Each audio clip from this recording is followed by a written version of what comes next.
So let's do an example problem with a transformer.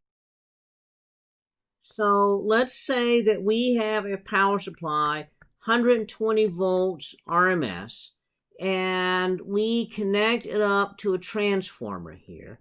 And the transformer here,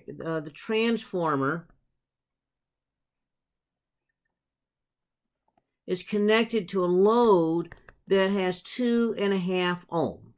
Now, we don't really want to connect 2.5 ohms directly to 120 volts, because if we connected 120 volts to 2.5 ohms, then we would have basically 48 amps of current.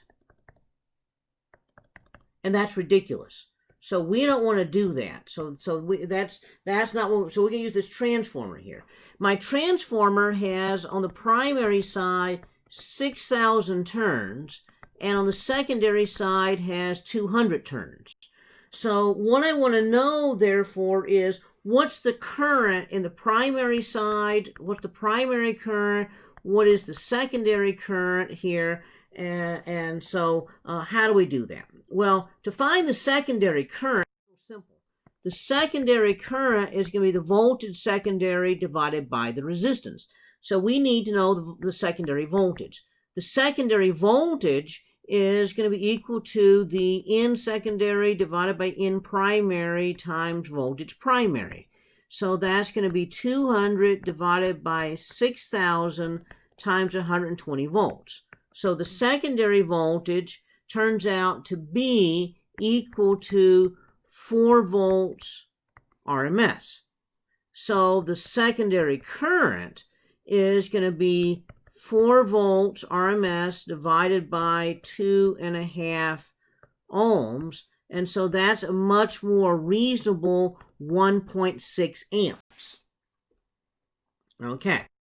Now, what's the primary current? Well, the primary current, how do we find that? Well, we know that the primary current is going to be N secondary over N primary times I secondary.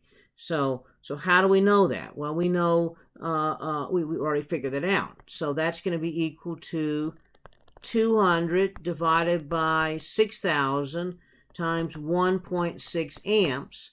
And so that would be equal to 0.0553 amps. Okay. So that would mean that for my power supply here, it's got all this other stuff connected there, but all that I know is there's some kind of load out here. That load is actually going to be a transformer connected to the actual real load. But I want to know the effective load.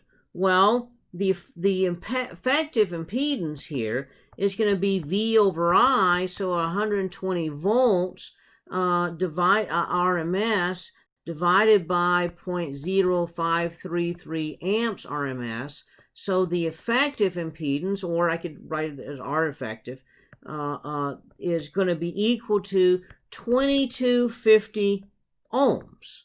Okay. And so that is enormous. So what this transformer did is it took the 2.5 ohm resistor and made it act like or feel like a 2.25 kiloohm resistor. And so this is where transformers really come in handy, because we remember that if you match the resistance to the load, you get the maximum power transfer. In AC, you would match the impedance to the load, or the impedance of the load to the impedance of the supply for maximum transfer. Well, if the load doesn't really match, you can make it match by using a transformer. In fact, we call these impedance matching transformers. And so they turn out to be very useful devices in maximizing power transfer. And so that's another use for transformers right here.